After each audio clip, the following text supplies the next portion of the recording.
हाँ, तो अपन पशु रोग पढ़ रहे थे और पशु रोग का ये पार्ट 6 होगा आज। ये बहुत ज़बरदस्त है सेशन आज का भी। और यहाँ पर अपन छोटे मोटे 3 रोगों के बारे में पढ़ेंगे, 3 डिजीज़ पढ़ेंगे। और इसके अलावा भी अगर एक पार्ट और बना, मुझे ऐसा लग रहा है कि एक पार्ट और बना लेना चाहिए, तो एक पार्ट और बना देंगे, ठीक है।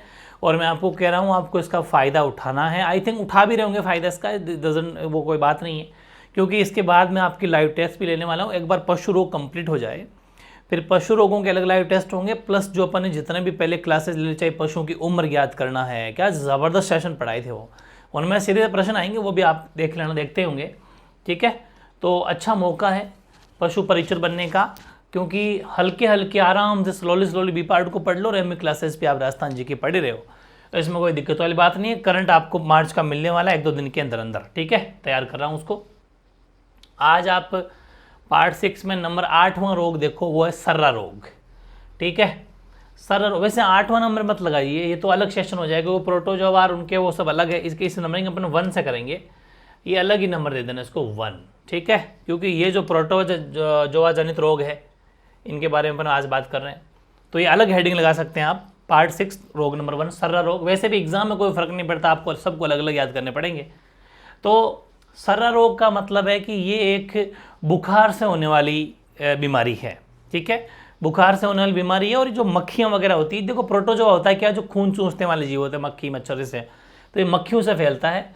तो ये एक बुखार की बीमारी है, जिसमें पशु को तेज बुखार आता है, बट रुक रुक के तेज बुखार आता है। 2-3 स्टेप के इसके अंदर है। रोग के लक्षणों भी देखेंगे अपन, अधिक तीव्र, नॉर्मल तीव्र, कम तीव्र, काफ़ी तरह से होता है।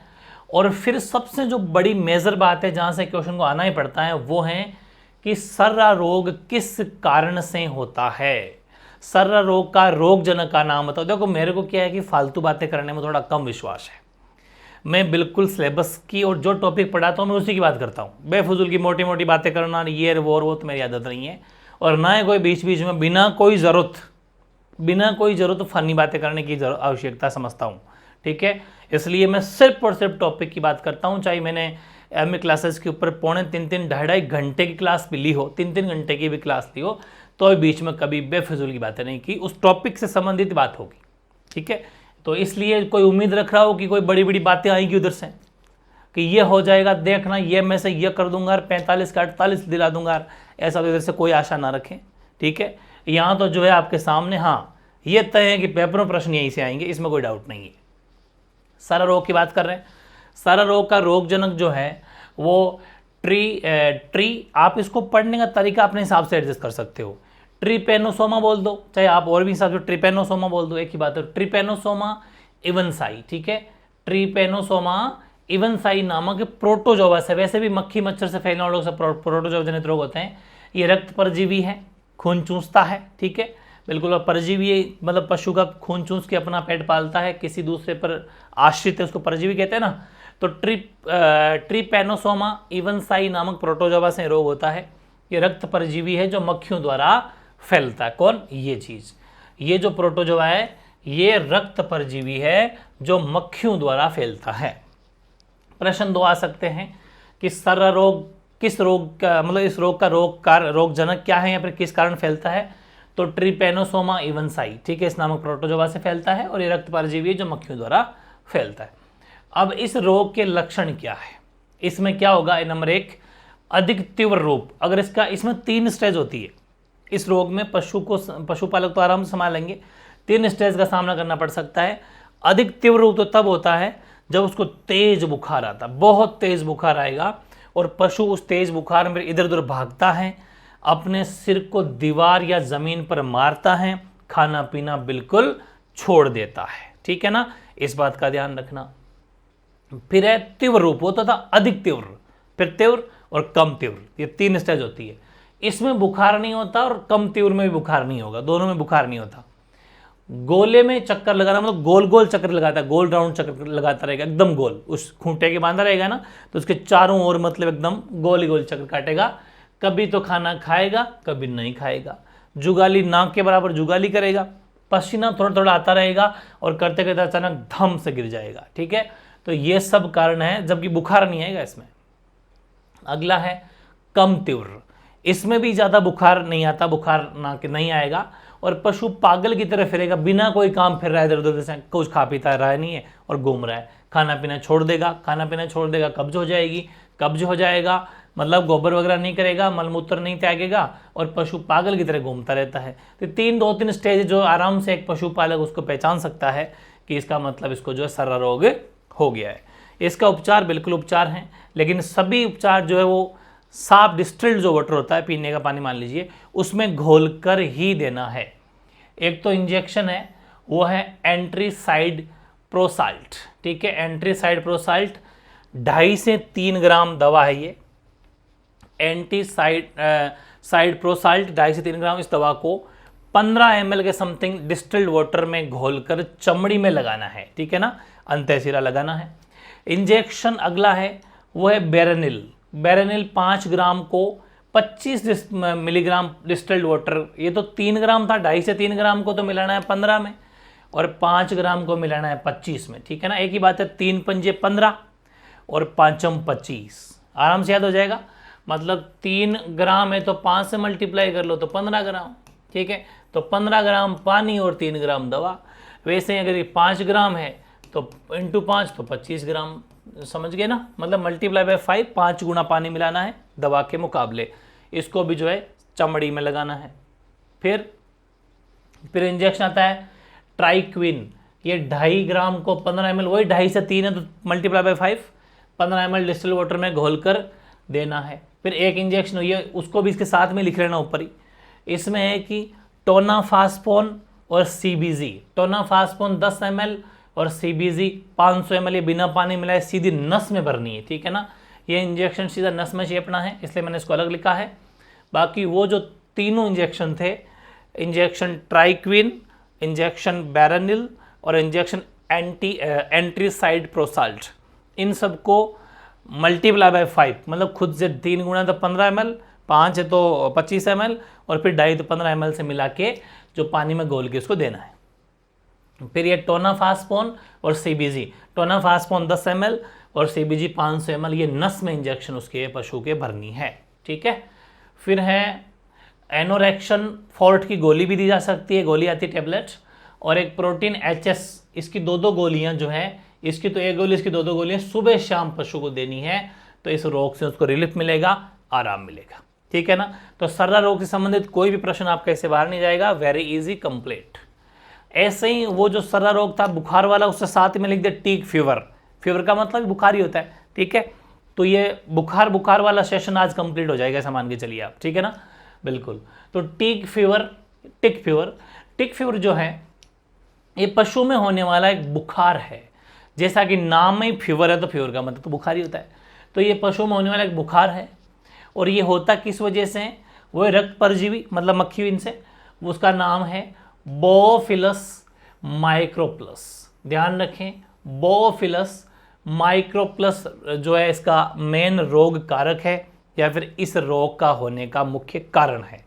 ये रोग कारक आपको अच्छी ढंग से प्रैक्टिस करनी पड़ेगी, कोई भी इंसान आपको याद नहीं करवा सकता, ये आपको खुद को याद करना पड़ेगा। एक बच्चा कह रहा है सर ट्रिक बताओ ना, ट्रिक बता दें अगर टिक फीवर, इसके लिए एक ट्रिक बताऊं तो भाई जितने रोग है तू बैठ के सोच तो सही, मोटे दिमाग के आदमी, कि बैठ के सोच तो सही कि हर रोग में अगर ट्रिक ये बता दी तो ट्रिकें ही इतनी हो जाएगी कि तू ट्रिकों को याद करेगा, रोगों को याद करेगा। बैठ के सोच तो सही इस चीज को, समझ में आई बात।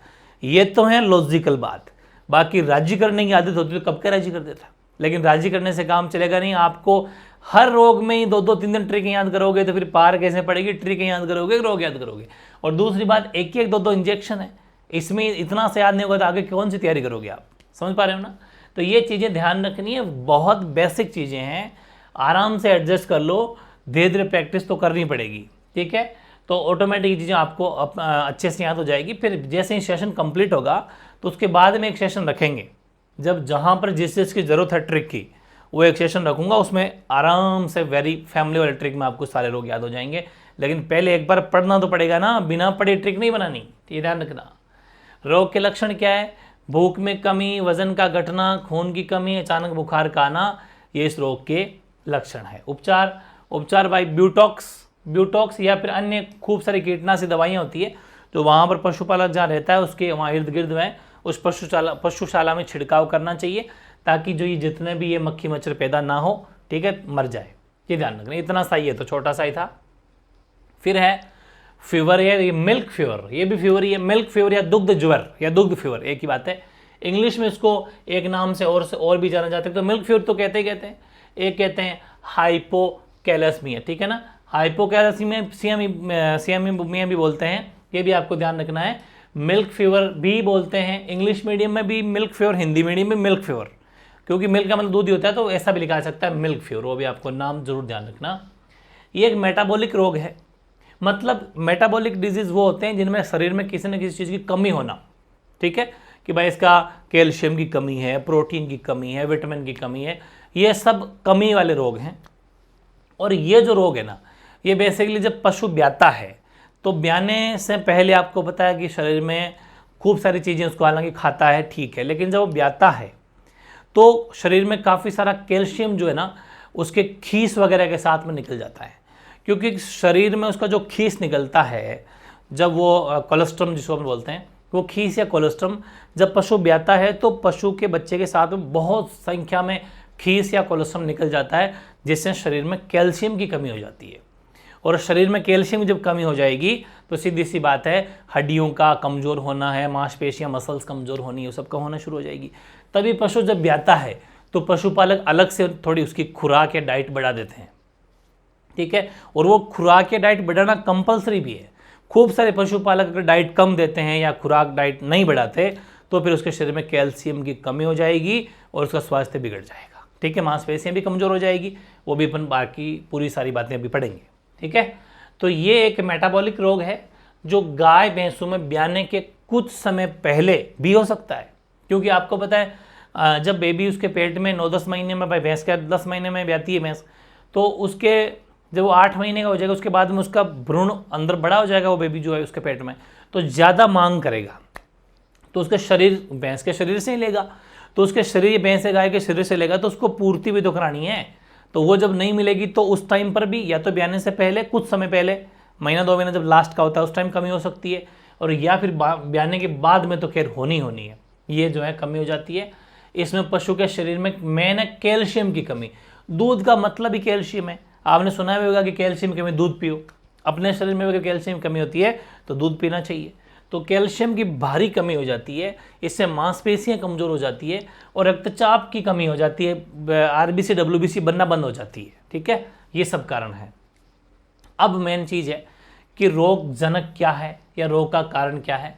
तो रक्त सीरम में कैल्शियम स्तर जो है ना वो 7 मिलीग्राम 100 ml से कम होना, ये एक रेशियो है।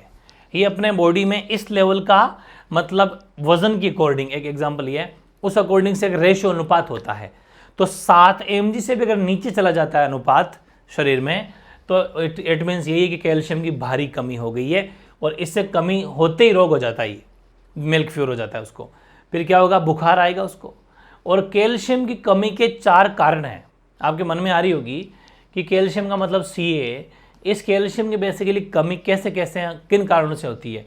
एक तो ये कि ब्याने के बाद काफ़ी मात्रा में कैल्शियम खीस यानी कोलेस्ट्रम के साथ में बाहर आ जाता है पशु के, इस वजह से।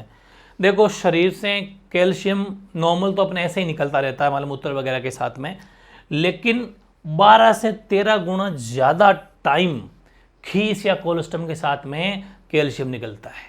अगर रोजाना 1 पॉइंट निकलता था तो 13 पॉइंट एक साथ निकलता है जब ब्याता है। आप समझ सकते हो, 12 से 13 गुना अधिक मात्रा में खीस के साथ में जो है उसके कैल्शियम की कमी होती है। एक कारण तो ये, ठीक है। खीस में कैल्शियम निकलने से हड्डियों से शरीर को कैल्शियम जल्दी नहीं मिल पाता। अब जब खीस के साथ में कैल्शियम निकल गया तो हड्डियों से शरीर को कैल्शियम मिल ही नहीं पाएगा, तो हड्डियाँ कमज़ोर हो जाएगी। फिर हड्डियाँ कमज़ोर हो जाएगी, मांसपेशियाँ कमज़ोर हो जाएगी, तो पशु ढंग से उठ बैठ नहीं पाएगा, गोबर नहीं कर पाएगा। ब्याने के बाद पशु को आहार कम तो कैल्शियम कम और सीधा दुग्ध जोर हो जाएगा, ठीक है।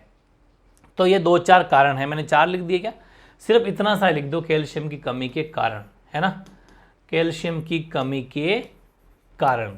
तो क्या क्या कारण है वो आपने ये लिख देना है, आप समझ गए होंगे। ये कैल्शियम की कमी के कारण है 2-3, जिसमें एक तो ब्याते टाइम पशु में काफ़ी सारा खीस के साथ में कैल्शियम निकल जाता है, उससे कमी हो जाती है, और कैल्शियम हड्डियों को मिल नहीं पाता तो हड्डियाँ कमज़ोर हो जाएगी, सब है। अब पशु के क्या है कि क्या क्या लक्षण है भाई, इस रोग की पशुपालक पहचाने कैसे हैं?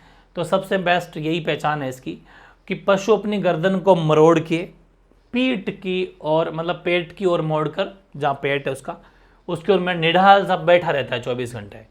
शरीर का तापमान सामान्य से कम, यानी कि थोड़ा थोड़ा ठंडा फील होगा, ठीक है, थोड़ा ठंडा। पशुपालक जब अपन छुएंगे, टच करेंगे तो नॉर्मल टेम्परेचर से शरीर तो ठंडा ठंडा रहेगा, क्योंकि ब्लड फ्लो उतना होगा ही नहीं, शरीर में गर्माहट रहेगी नहीं, उत्तेजना रहेगी नहीं, क्योंकि शरीर में कैल्शियम वगैरह कमी है। आंखें सूख जाती है, आंखों की पुतलियां फैलकर बड़ी हो जाती हैं। ये सब इंसानों में लगभग ऐसा ही होता है जब कैल्शियम की कमी होती है, ठीक है। मांसपेशियां कमजोर हो जाने के कारण पशु गोबर व पेशाब करने में असमर्थ हो जाता है, क्योंकि गोबर पेशाब करने में उसको प्रॉपर मांसपेशियों को थोड़ा जोर भी लगाना पड़ता है, तो फिर वो असमर्थ हो जाता है, उसका मन नहीं होता और ढंग से खड़ा भी नहीं हो पाता। इवन हड्डियाँ भी टूट सकती है, बिकॉज कमज़ोर हो जाएगी बहुत ज़्यादा और उसके शरीर में वेट होता है ज़्यादा। बचाव है क्या? बचाव तो है ही कि पशु को कैल्शियम विटामिन युक्त आहार देना चाहिए, सीधी सी बात है, और ब्याने के पहले ही कैल्शियम युक्त दाना देना शुरू कर देवे, जो अपन ने पहले पढ़ चुके अपन पशु आहार में। ज़बरदस्त सेशन थे, उस बाद कोई मुकाबला ही नहीं है। प्रतिदिन 50 से 60 ग्राम लवण, सॉल्ट उसको जरूर खिलाना। लवण का मतलब क्या हो जाएगा? सॉल्ट मतलब नमक, ये भी शरीर के लिए पूर्ति करता है। ये अगर करते रहें, ब्याने से पहले भी कोशिश की जाए, बाद में कोशिश की जाए, तो पशु जो निरोगा हो सकता है। उपचार में इंजेक्शन है। एक तो कैल्शियम बोरोग्लूकोनेट, कैल्शियम की कमी है तब तो ये लगाना है, नाम में कैल्शियम है, कैल्शियम बोरोग्लूकोनेट 500 ml का। और एक है कैल्शियम के साथ साथ में अगर मैग्नीशियम की कमी है तो कैल्शियम मैग्नीशियम बोरोग्लूकोनेट, दोनों मिक्स, कैल्शियम मैग्नीशियम, बाकी वही बोरोग्लूकोनेट है, वही 500 ml है। ये 2 तरह के इंजेक्शन आते हैं, क्योंकि जहाँ जब शरीर में कैल्शियम की कमी होती है, कभी कभी साथ साथ में मैग्नीशियम की भी कमी हो जाती है। इसलिए जब कैल्शियम के साथ मैग्नीशियम की कमी हो तो कैल्शियम मैग्नीशियम बोरोग्लूकोनेट 500 ml लगाना है, वरना कैल्शियम की कमी अगर सिर्फ तो फिर कैल्शियम बोरोग्लूकोनेट लगा देना है, ठीक है। तो कैसा लगा सेशन जरूर बताना। पढ़ने वालों को तो बहुत ही अच्छा लग रहा होगा, बाकी नहीं पढ़ने वालों को तो मज़ा चाहिए, वो बातें चाहिए और वो बिना मेहनत का ही वो चाहिए, वो तो वो सब नहीं मिलेंगे, ठीक है ना। मेहनत करनी तुम्हें पड़ेगी। यहाँ एक कंटेंट और दिशा राह दिखाई जा सकती है, पढ़ना आपको है। खुद ट्रिकें बनाओ अगर जरूरत हो तो, वरना ट्रिक मत बनाओ। एक रोग में 2 इंजेक्शन, उसमें भी ट्रिक बनाओगे, रोग का नाम याद करोगे, उस ट्रिक याद करोगे। प्रैक्टिस कीजिए। मिलते हैं फिर एक नए सेशन के साथ में। शायद मेरे हिसाब से एक सेशन और रखना पड़ेगा। कुल मिला के 7 पार्ट पशु रोग के अपने रखें। बहुत ईजी, हंसते खेलते अपने आज कितने रोग याद कर लिए। अगर 6 पार्ट बन गए तो 13, 14, 15 रोग याद हो गए होंगे आपको। फिर मिलते हैं एक लास्ट सेशन के साथ में, उसके बाद हम शुरू करेंगे पशु नस्लें, ठीक है। पढ़ाई करो, टाइम का इंतजार मत करो कि भी वैकेंसी दूर नहीं है, बट रोजाना धीरे धीरे बी पार्ट को साथ स्लोली तैयार करो, करंट तैयार करो, मैथ्स तैयार करो, साइंस में शुरू कर दूंगा, चिंता मत करो, टाइम है मेरे पास। अभी राजस्थान जी की थोड़ा फोकस रखो, ठीक है। मिलते हैं फिर नए सेशन के साथ में। ओके।